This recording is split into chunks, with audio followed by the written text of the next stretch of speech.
Olá, eu sou a professora Ivana e nós vamos agora para mais uma aula de farmacogenética. Dessa vez a nossa aula vai ser um pouco diferente. O que nós vamos fazer é ler juntos um artigo no qual eu vou comentando para vocês algumas questões que é para que depois, quando vocês façam leituras sozinhos, a respeito de farmacogenética, vocês possam ler melhor e interpretar melhor o que os autores estão querendo dizer. Então, vamos aqui comigo.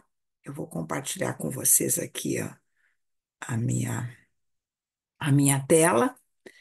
E para isso, nós vamos começar rapidamente só, lembrando, não é, que quando a gente fala de farmacogenética, nós estamos falando do estudo de como as variações genéticas individuais podem afetar a nossa resposta a um determinado medicamento e que essa influência genética ela pode se dar tanto em aspectos relacionados com a farmacocinética quanto com a farmacodinâmica dos medicamentos.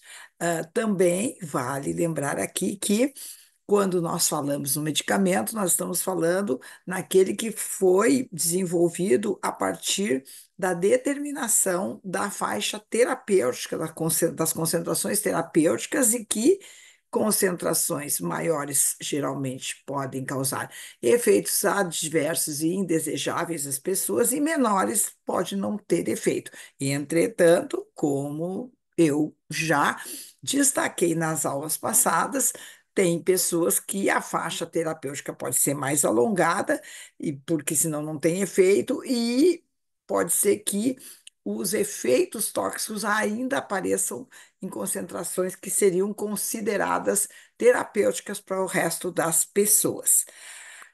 Então, nesse contexto todo, vamos dar uma lida aí nesse artigo de revisão muito bom, publicado pelo Dan Rodden e colaboradores na Lancet, na revista Lancet, em 2019, tá?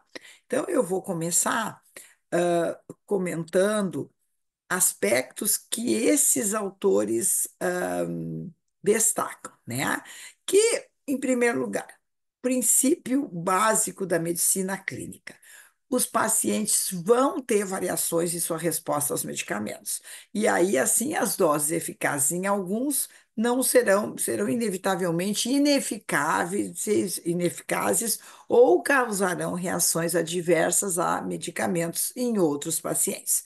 Reações adversas aos medicamentos, agora, aqui nesse artigo, vão ser denominadas de RAMs, tá? Então, as RAMs, elas foram implicadas, têm sido implicadas como uma causa importante de internações hospitalares, em uma série de estudos que mostraram que cerca de 6,5% de todas as hospitalizações em dois grandes hospitais do Reino Unido estavam justamente associadas a essas rãs.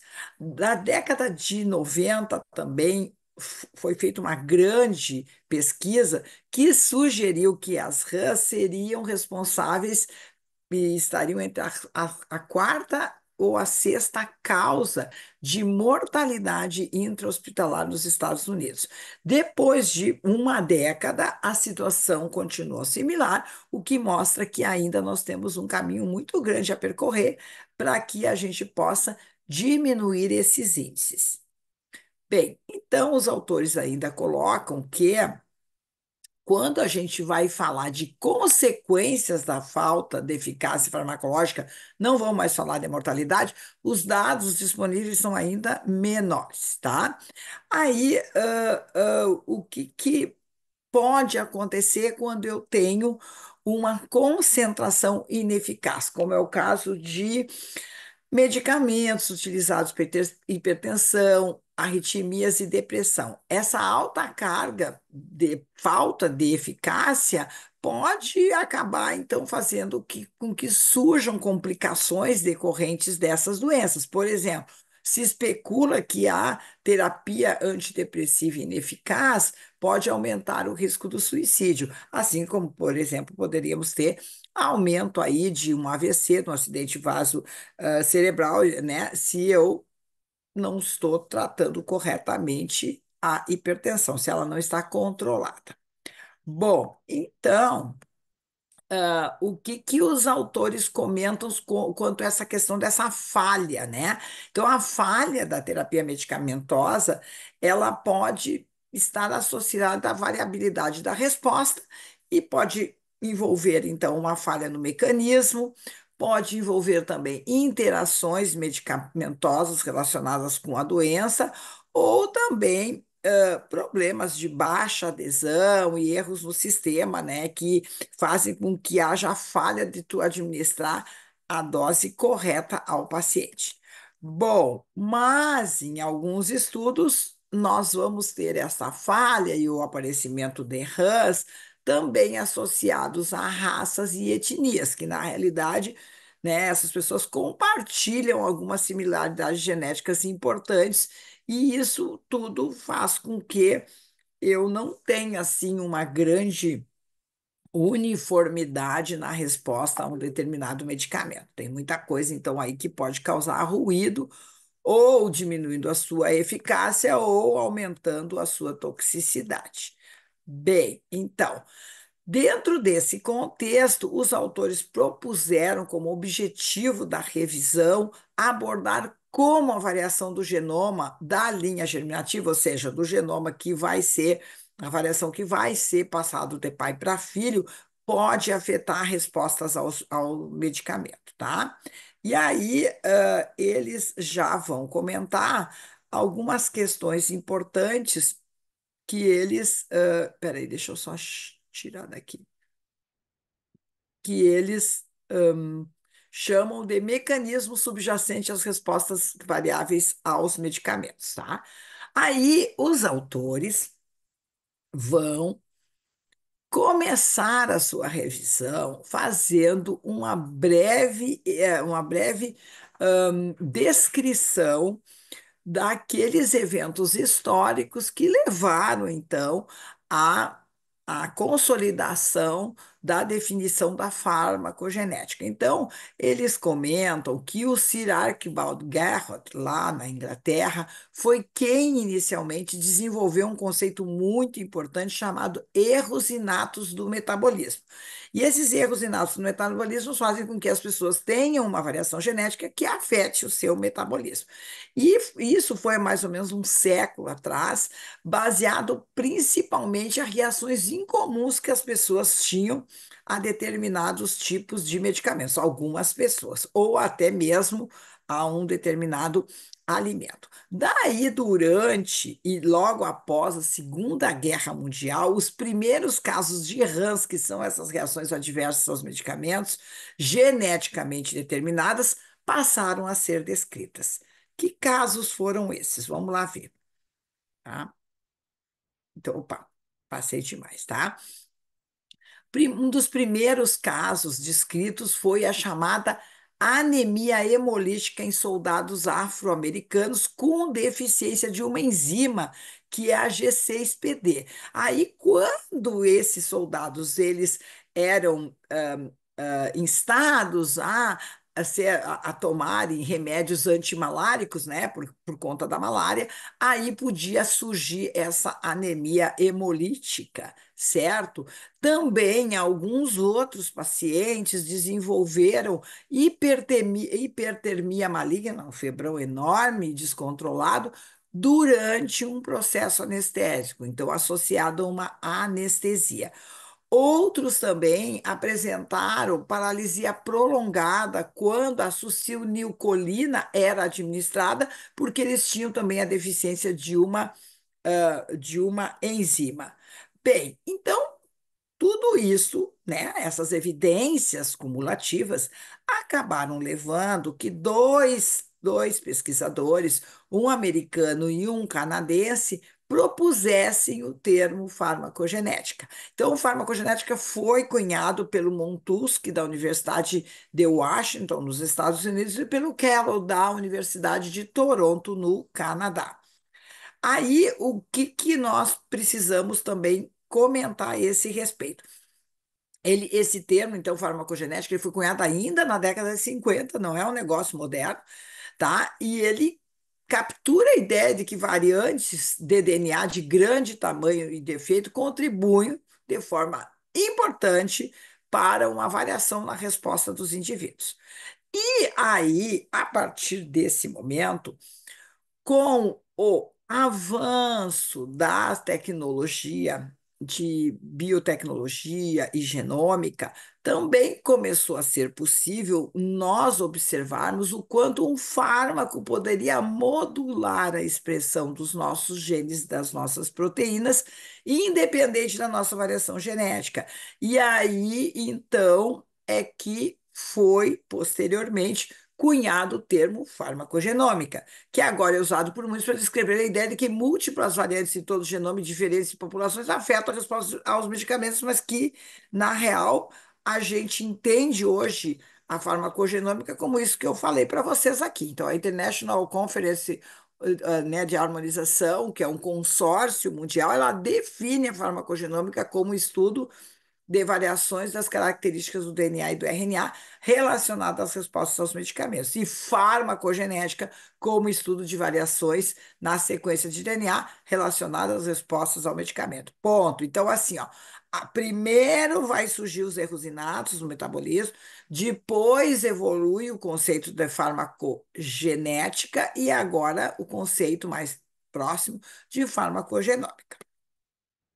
Bem, aí agora, olhem só, os autores, eles estruturaram na sua revisão um quadro que é muito importante porque eles fazem observações em relações à nomenclatura quando nós estamos falando em algum efeito farmacogenético. Então, eles disseram o seguinte, que os farmacogeneticistas, eles têm adotado uma nomenclatura de estrela junto a um determinado gene, para identificar para qualquer um que aquela variante, que variantes genéticas desse gene podem ter efeitos na né, na hora que a pessoa toma, né, é administrada a ela algum medicamento. Então, o exemplo aqui é o CYP2C19, que eles põem, então, uma estrela, e esse 2 aqui, no caso desse gene, é um alelo, porque às vezes os alelos são chamados A, B, C, 2 e assim por diante, né? D, C, A, tudo depende. E então, opa, então eu já sei quando eu ler isso aqui, se eu ler um trabalho que tem essa nomenclatura aqui, que esse gene tem efeito farmacogenético e que especificamente esse efeito está associado a esse alelo aqui, no nosso caso, o alelo 2, tá? Alguns alelos estelares também podem incluir mais de uma variante. Por exemplo, você pode ter numa mesma polimorfismo mais que uma variante que afete a resposta farmacogenética. De qualquer modo, você vai ter geralmente essa notação de estrela aí para indicar isso.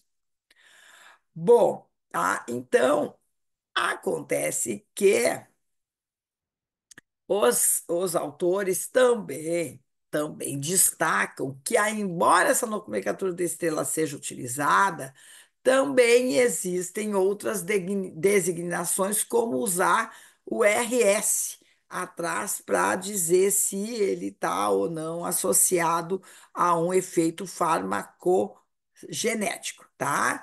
Então, tudo bem, isso aqui vocês vão lendo e aí vocês vão ir vendo e buscando entender na hora que vocês estão analisando, estudando o artigo, qual é a anotação que os autores utilizaram, porque não existe assim uma denominação assim super universal para isso, tá? Bom, vejamos aqui, então, por exemplo, também uma outra nomenclatura que pode ser usada. Os autores consideram, e muitas pessoas que trabalham nessa área, que nós temos na população três grandes grupos de indivíduos. Os indivíduos que nós chamamos de metabolizadores intermediários ou metabolizadores normais são aqueles indivíduos que representam a maior parte da população, tá?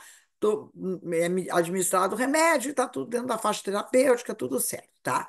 Mas tem alguns que têm um metabolizador fraco, tá? E outros que têm metabolizadores ultra rápidos, tá? Ou metabolizadores fracos ou lentos são aqueles que levam mais tempo em metabolizar esse medicamento e isso pode levar, então, a efeitos tóxicos indesejáveis. E tem aqueles outros que, como o metabolismo é ultra rápido, a medicação acaba não fazendo o efeito desejável, tá? Então, às vezes, para indicar se aquele alelo ou aquele gênio está associado a uma situação de metabolismo fraco, intermediário ultra rápido, os autores podem usar essa siglazinha aqui, SS, tá? Certo? Também podem usar positiva e negativa. Enfim, uma bagunça total, geral e restrita. Você tem que ir lá e ler no início para saber como é que os autores, que tipo de notação eles utilizaram para indicar o efeito farmacogenético. Mas aqui eu quero mostrar para vocês que existem todas as possibilidades. Bom, então tá. Então, aqui também eles mostram nesse quadro, é uma figura associada ao quadro como é que provavelmente a nossa população estaria, né, distribuída em relação à metabolização dos medicamentos. Então, como vocês podem ver aqui, a maior parte teria a metabolização normal e intermediária, né? Que eu acredito é tudo a mesma coisa, fica ali um pouquinho a variação, tá? Os que opa, os que teriam uma metabolização ultra rápida e os outros que teriam uma metabolização muito pequena, tá? Então, isso mostra que nós temos variações, como eu já falei antes. Bom, então,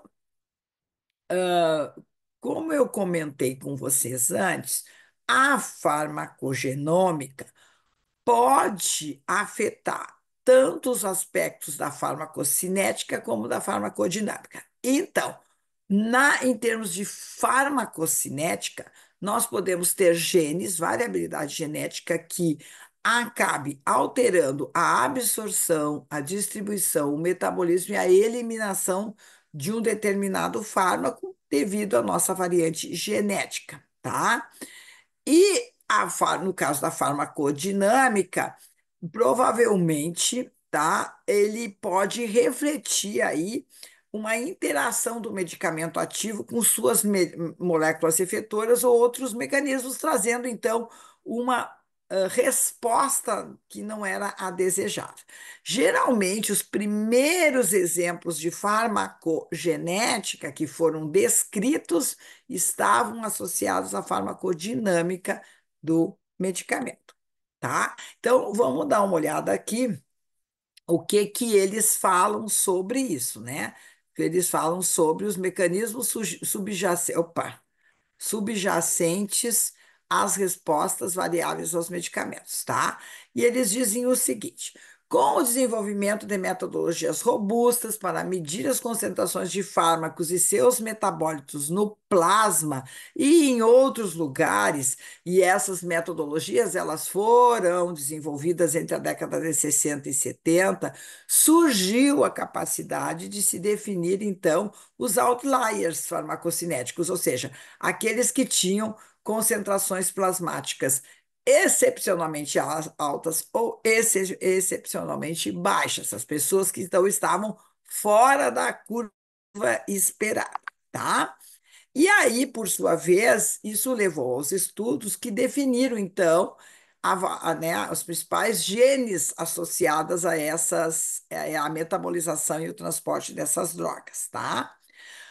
Hoje em dia, mais recentemente, além de eu poder identificar esses indivíduos pela concentração plasmática do medicamento ou dos seus principais metabólitos no sangue, que geralmente é aí que eu vou usar, ainda que eu possa usar urina ou também,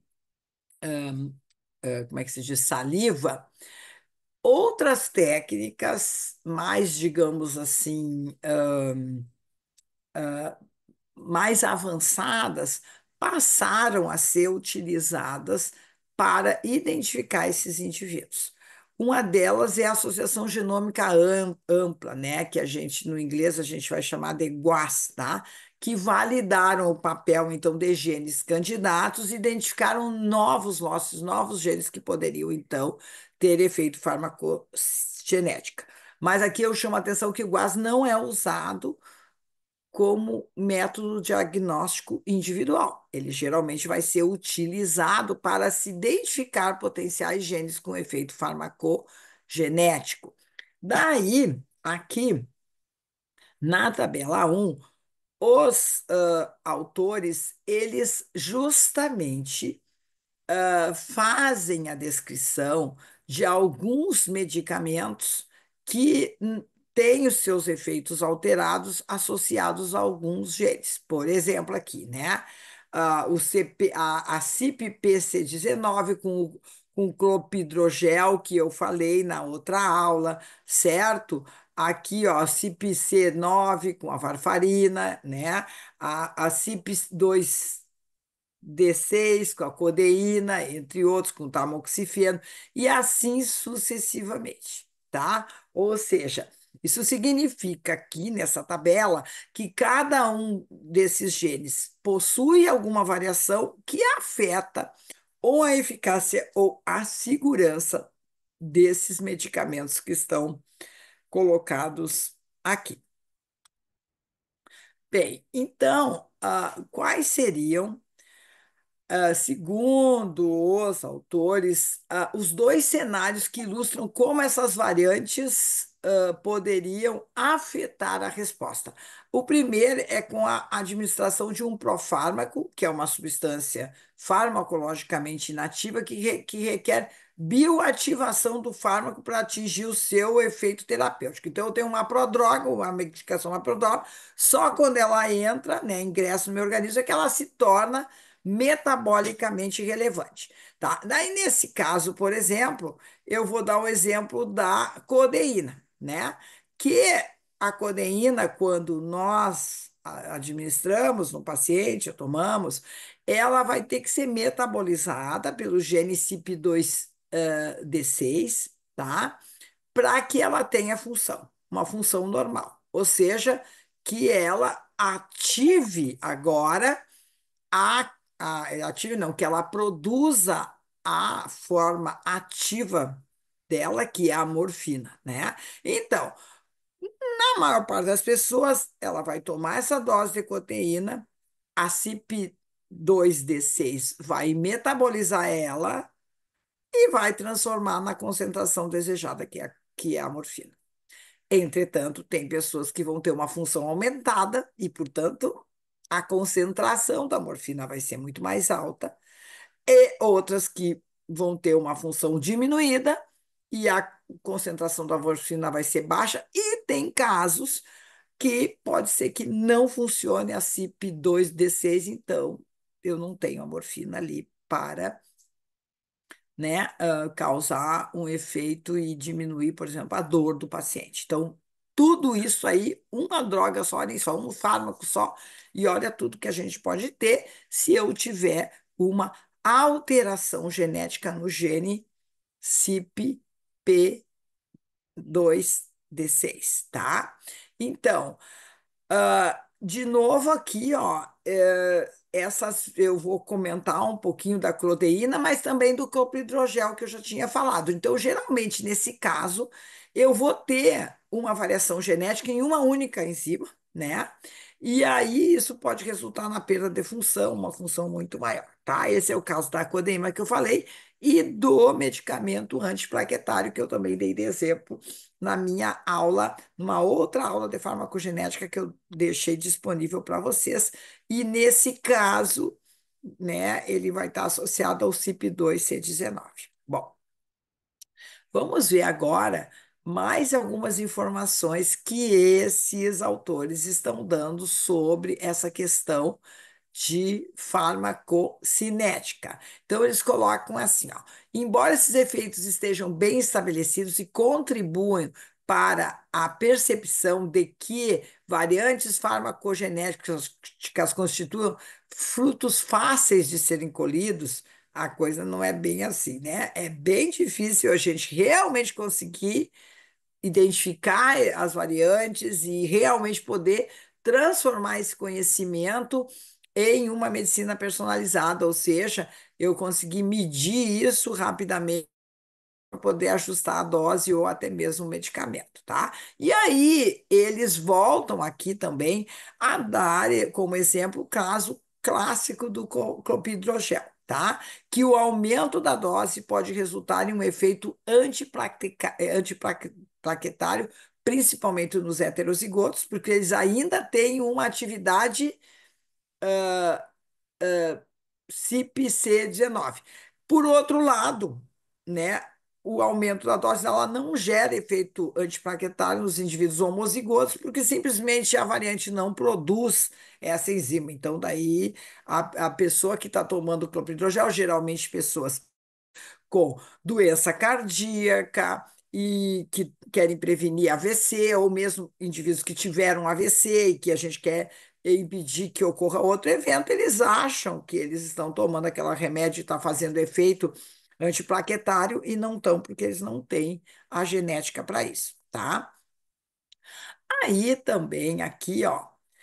Os autores vão falar sobre estudos usando lá a associação genômica, que mostrou, então, por exemplo, que tem outros locos também que podem estar envolvidos nas respostas aos medicamentos, tá? Mas, de qualquer modo, tá? Aqui eles comentam que o efeito antiplaquetário do clopidogrel atribuído à variante, ao alelo 2, foi de apenas 12%. Ou seja, quando eles fizeram um grande estudo, só 12% que tem.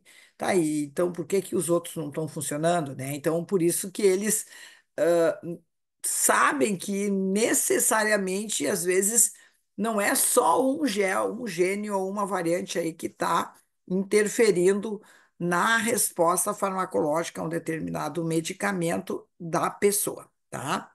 Então, ele bota assim. Ó, embora esse seja um grande efeito para uma única variante genética, eu não acho que é grande, mas em todo caso, vocês dizem sim, porque são de 100 pacientes, né, poderiam ter 12 pessoas aí que poderiam ter essa variante e não ter uma boa medicação. Eles dizem que a descoberta também, né, nesse estudo, enfatiza que outros fatores genéticos e ambientais desempenham um papel na variabilidade observada ao medicamento clopidogrel, tá? Vamos ver o que mais que eles podem comentar aqui, tá? Ah, eles também destacam que outras variantes podem ter um ganho de função, tá? Então, eles dão como um exemplo variantes no gene CYP2C19, com alelo 17, que tem sido associado à hemorragia. E o que que vai acontecer então nesses casos? Tu dá aquela dose de clopidogrel que tu esperava para as pessoas normais, e eles têm um super efeito antiplaquetário, e isso aí causa hemorragia, tá? E também um efeito narcótico, que pode incluir parada respiratória devido ao acúmulo rápido e aumentado da morfina, no caso da codeína, tá? Então, aqui, pessoal, eu estou mostrando aqui, eu não preparei essa aula assim super didática. A minha ideia foi justamente ir lendo, né, o artigo e ir chamando a atenção das melhores partes para vocês e destacando algumas questões conceituais, já que vocês estão ingressando nessa área, tá? Bom, aí eles dão também uma segunda situação em que eles vão falar sobre a questão da faixa terapêutica e usam como exemplo o medicamento antileucêmico 6-mercaptoprina, tá? Que ele é bioinativado pela enzima TPMT e pela xantinoxidase. Aí as variantes do TPMT, dessa enzima, com perda de função vão resultar em diminuição da inativação, e aí as concentrações mais altas do medicamento original e aumento da geração de metabólitos citotóxicos vão acontecer. E aí, então, esses indivíduos que têm essa perda na função da enzima S-metiltransferase podem apresentar efeitos tóxicos relevantes, mesmo que eles estejam tomando, né? Foi provavelmente administrado essa medicação na concentração terapêutica. Eles vão dar outros exemplos aqui, mas eu também não vou. Eu quero que vocês observem tudo isso para depois lerem o artigo e me comentarem, tá? Deixa eu ver o que mais que eles falam. Outros exemplos de medicamentos que aumentam a toxicidade toxicológica é o da aziatioprina, aliás, medicamento que eu tomo, tá? Que é o imunossupressor e ele é metabolizado justamente também pela metiltransferase e por uma outra enzima que é a NUD-T15. E algumas pessoas que possuem essas alterações na hora de que esse medicamento é administrado, podem ter toxicidade hematológica. Eu tomo, para mim, adoro essa medicação, ela é muito boa para mim, mas eu reduzi a minha concentração, porque eu vi que quando eu usava uma concentração maior, que o médico tinha me dito, eu não estava, tive que dar uma regulada aí, tá? Da mesma forma, a gente vai ter outras variantes que podem, por exemplo, aumentar a toxicidade ao 5-fluoracil e outros medicamentos, tá? E também pode acontecer que algumas variantes acabem, como é que eu vou dizer, inibindo rotas do metabolismo e na realidade, o que acontece é muito parecido também com o que a gente observa com a interação entre duas drogas, ou seja, quando eu tenho a interação entre dois fármacos, acontece uma determinada situação de toxicidade ou baixa eficiência, mas quando eu tenho uma genética também alterada, também acontece isso. Então, a gente chama isso de fenocópia. Pode acontecer. Então, as duas questões.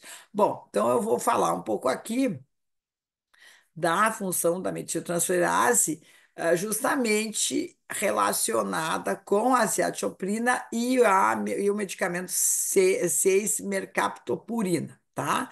Então, a maior parte das pessoas vão ter uma função normal, com o efeito esperado, outras vão ter uma diminuição da função, e aí vai aumentar o risco de toxicidade hematológica, porque esse medicamento não é metabolizado, fica muito tempo no organismo, e se não tiver a função, então é altamente tóxico, tá?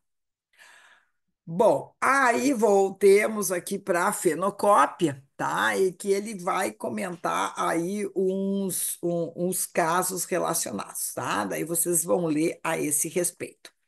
Eu só chamei alguma atenção, mas eu acho assim que não tem nada aqui que eu já não tenha falado, então vocês conseguem ler com tranquilidade aí as informações da revisão, tá?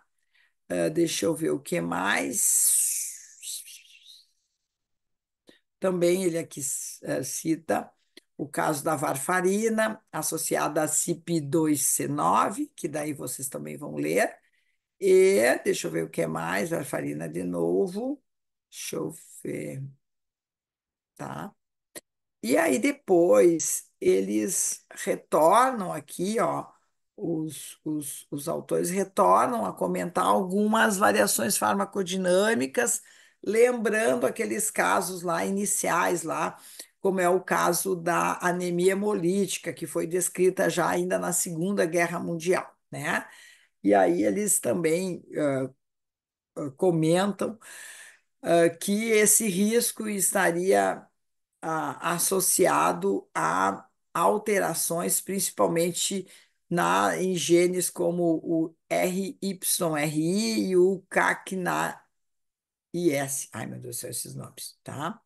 Deixa eu ver o que mais que eu tenho aqui para dizer para vocês. Então, Então, o que eles destacam de novo é que as rãs estão descritas até o momento mas com um efeito exagerado do fármaco, da medicação, e o efeito é muito grande, e aí pode causar esses sangramentos, né, esses problemas, tá?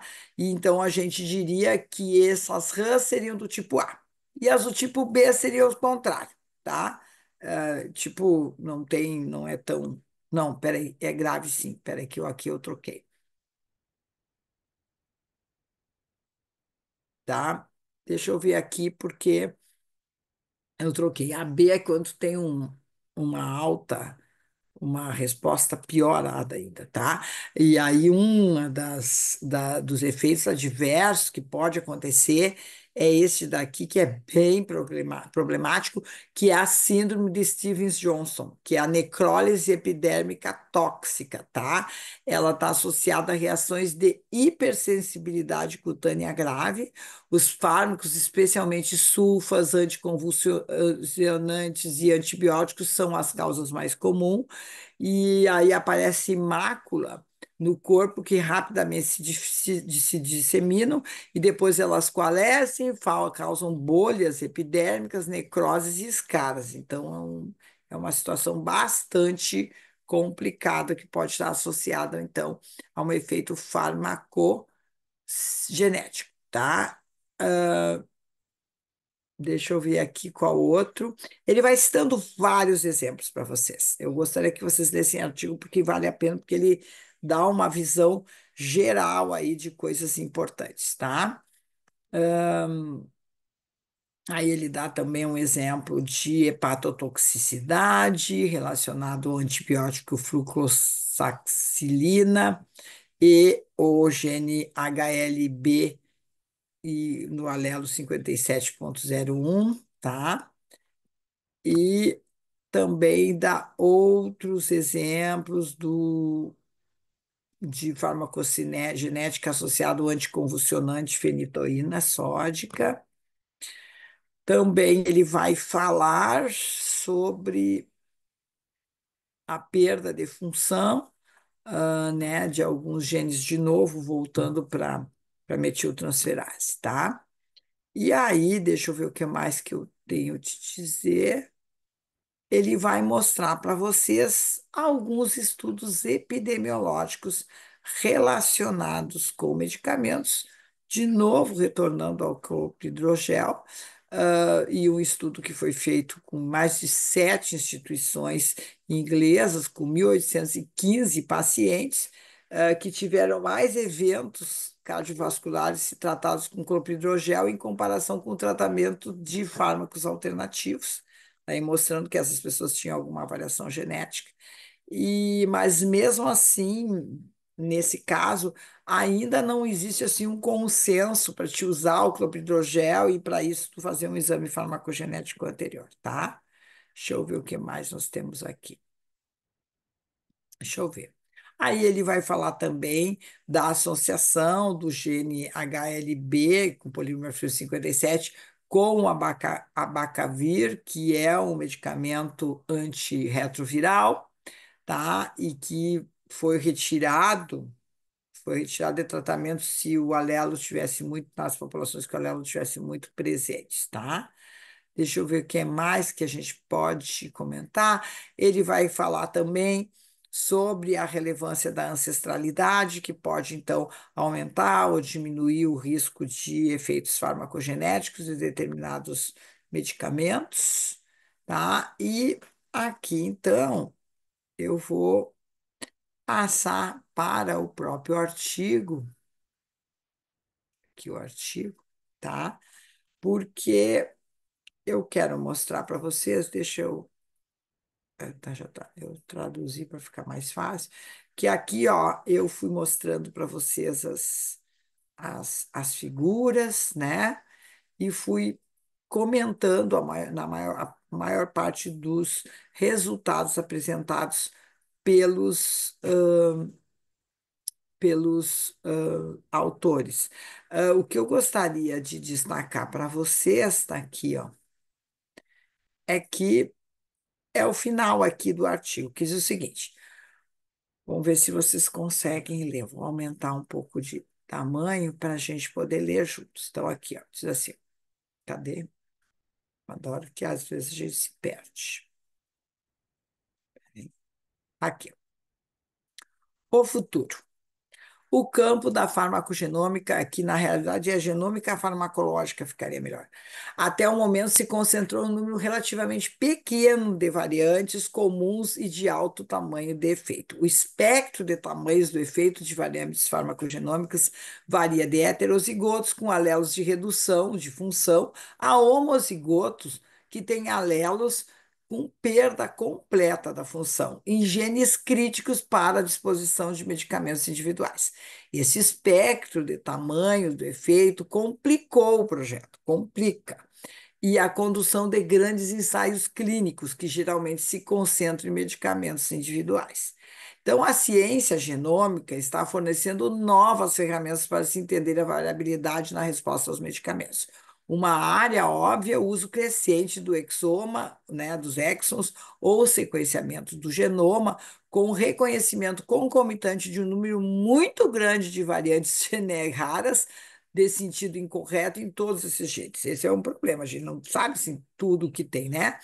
É intuitivamente óbvio que algumas respostas a medicamentos, a variantes, né, devem refletir o efeito dessas variantes raras, isoladas ou em combinação, mas a grande maior parte das vezes ainda a gente tem variantes em genes mais raros que a gente não conhece, que pode ter o mesmo efeito ou pode interagir e ter um efeito maior, enfim. Então, a farmacogenômica tem se concentrado em um pequeno número ainda de genes candidatos, geralmente derivados de uma compreensão clara dos mecanismos de variabilidade subjacente. Então, geralmente, o que mais a gente tem de avanços na farmacogenética, ela envolve muito os genes de depuração, né, metabólica, como é o caso dos CIPs, né, dos genes citocromo P450, tá?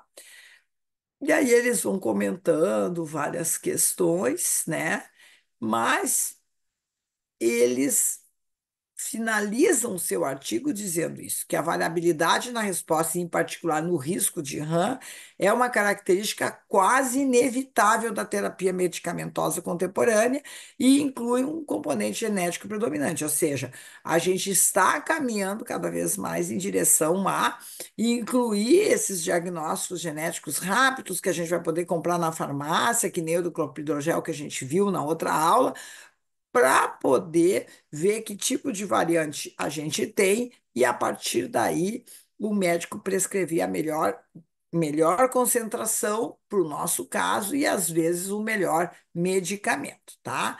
Então, ó, o advento da genotipagem e sequenciamento baratos e o desenvolvimento desses sistemas cada vez mais sofisticados prometem que a implementação de informações sobre variantes farmacogenóticas se tornará uma parte rotineira da medicina genômica. Enfim, pessoal, essa aula aqui ela foi mais bagunçadinha, aparentemente, ela foi menos. Eu tentei não preparar ela tanto, justamente para poder ir lendo com vocês e vendo algumas questões que poderiam ainda surgir dúvidas. Mas eu acredito que com essa nossa leitura contínua, juntas, em conjunto, vocês já têm uma ideia aí de como é que os artigos, principalmente de revisões sobre o tema, são organizados, certo? Então, um beijo e aí na próxima aula a gente vai estar agora mandando para vocês aí artigos específicos sobre doenças específicas, destacando principalmente o câncer. Até lá.